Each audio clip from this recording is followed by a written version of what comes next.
The Buddha said to Ananda, "Rise to your feet. Rearrange your robes. Put your palms together.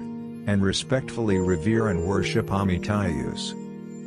Buddhas and Tathagatas in the lands of the 10 quarters always praise with one accord that Buddha's virtues of non-attachment and unimpeded activity. Ananda stood up, rearranged his robes, assumed the correct posture, faced westward, and, demonstrating his sincere reverence, joined his palms together, prostrated himself on the ground and worshipped Amitayus. Then he said to the Buddha Shakyamuni, "World-honored one, I wish to see that Buddha, his land of peace and bliss, and its hosts of bodhisattvas and shravakas." As soon as he had said this, Amitayus emitted a great light, which illuminated all the Buddha lands. The encircling adamantine mountains, Mount Sumeru, together with large and small mountains, and everything else shone with the same golden color. That light was like the flood at the end of the period of cosmic change that fills the whole world, when myriads of things are submerged, and as far as the eye can see, there is nothing but a vast expanse of water. Even so was the flood of light emanating from Amitayus. All the lights of Shravakas and Bodhisattvas were outshone and surpassed, and only the Buddha's light remained shining bright and glorious. At that time Ananda saw the splendor and majesty of Amitayus, resembling Mount Sumeru, which rises above the whole world. There was no place which was not illuminated by the light emanating from his body of glory. The 4 groups of followers of the Buddha in the assembly saw all this at the same time. Likewise, those of the Pure Land saw everything in this world. Then the Buddha said to Ananda and the Bodhisattva Maitreya, "Have you seen that land, filled with excellent and glorious manifestations, all spontaneously produced, from the ground, to the heaven of pure abode?" Ananda replied, "Yes, I have." The Buddha asked, "Have you also heard the great voice of Amitayus expound the Dharma to all the worlds, guiding sentient beings to the way of the Buddha?" Ananda replied, "Yes, I have."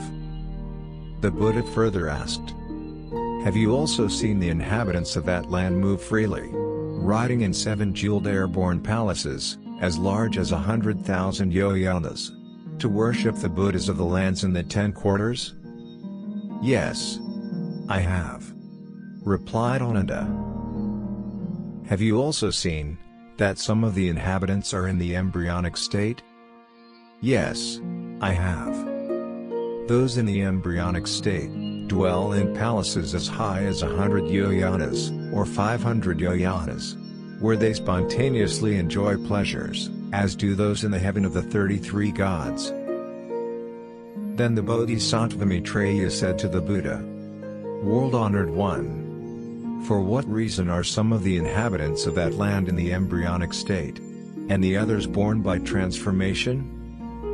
The Buddha replied, "Maitreya, if there are sentient beings, who do various meritorious deeds aspiring for birth in that land, while still entertaining doubt, such beings are unable to comprehend the Buddha wisdom, inconceivable wisdom, ineffable wisdom, boundless Mahayana wisdom, and incomparable, unequaled, and unsurpassed supreme wisdom.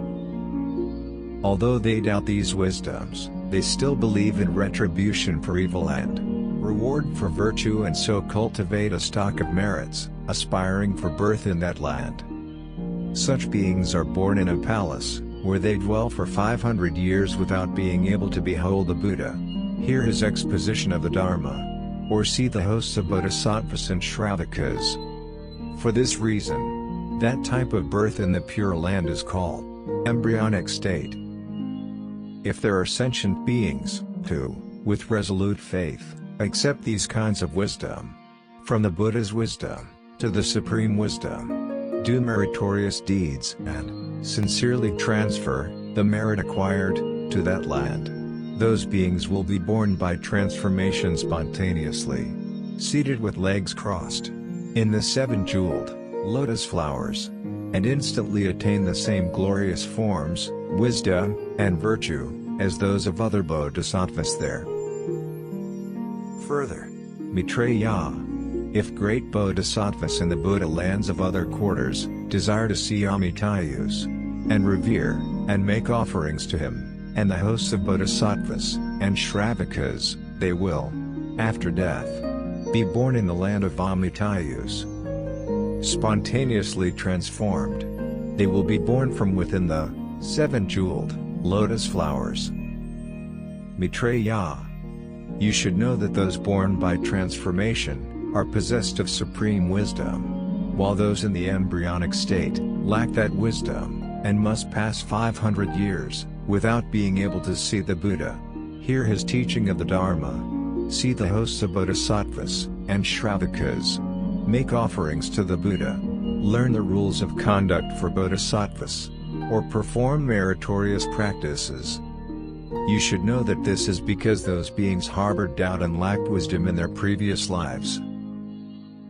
The Buddha said to Maitreya, "Let us suppose that a wheel-turning monarch has a special chamber, which is adorned with 7 jewels, and provided with curtained couches and silken banners, hanging from the ceiling. If princes have committed offense against the king, they are taken to that chamber and fettered with gold chains. There they are served with food and drink, provided with clothes, couches and cushions, flowers and incense, and can enjoy music. Being treated just like the wheel-turning monarch himself, they have no wants. Do you think that those princes would enjoy living there?" "No, they do not," replied Maitreya. "They would seek various means of approach to ask a man of power to help them escape." The Buddha said to Maitreya, "Those beings, born within the lotus buds are like that. Because of their doubt in the Buddha's wisdom, they have been born in palaces, although they receive no punishment, or ill treatment, even for a single moment. They must pass 500 years there, without being able to see the 3 treasures, make offerings to the Buddha, or cultivate a stock of virtue. This is distressing to them.